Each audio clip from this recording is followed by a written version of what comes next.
According to NTSA figures, over 80% of accidents that claim an average of 3,000 lives annually in Kenya result from human error. Following the loss of 356 lives in the month of December 2017 alone, the government had had enough.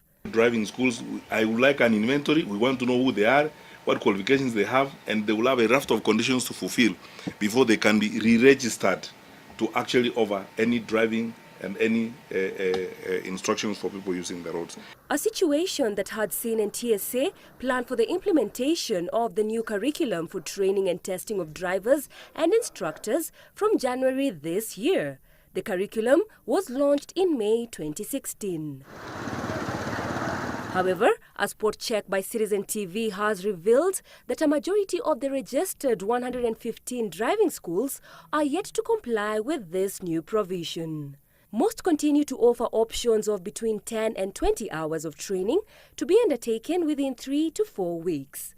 The cost varying from 10,000 shillings for a saloon car to 17,500 for heavy commercial vehicles.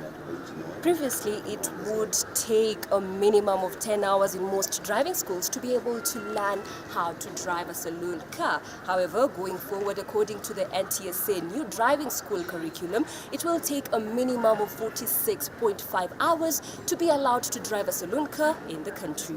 Training of motorcycle riders should now take a minimum of 30 hours, while public service vehicle drivers will be trained for 109.5 hours and will be required to be at least 22 years of age. Heavy truck drivers will be required to be at least 28 years of age. If you want to drive a truck or a bus, you'll have to come back to class and train in that class so that your license can be changed from Class E to C or to PSV.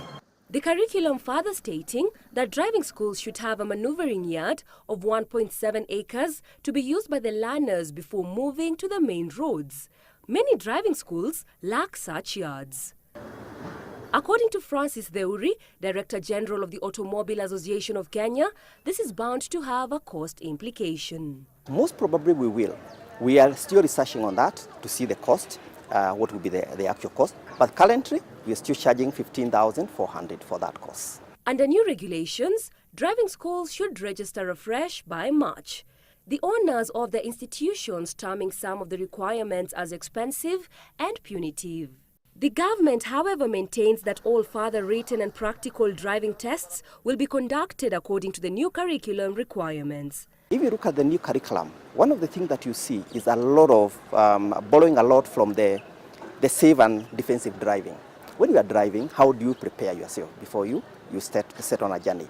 How do you deal with issues like if you find on the road, it's foggy, the weather is not good? How do you deal with issues like fatigue and so on and so forth? So you find there are quite a lot now which is added into this. And I think that, to me, is a way forward. Transport Cabinet Secretary James Macharia, his Interior counterpart Fred Matiang'i, and NTSA are this week expected to make a major announcement regarding road safety and implementation of reforms in the training of drivers. Mombi Warowe, Sunday Live.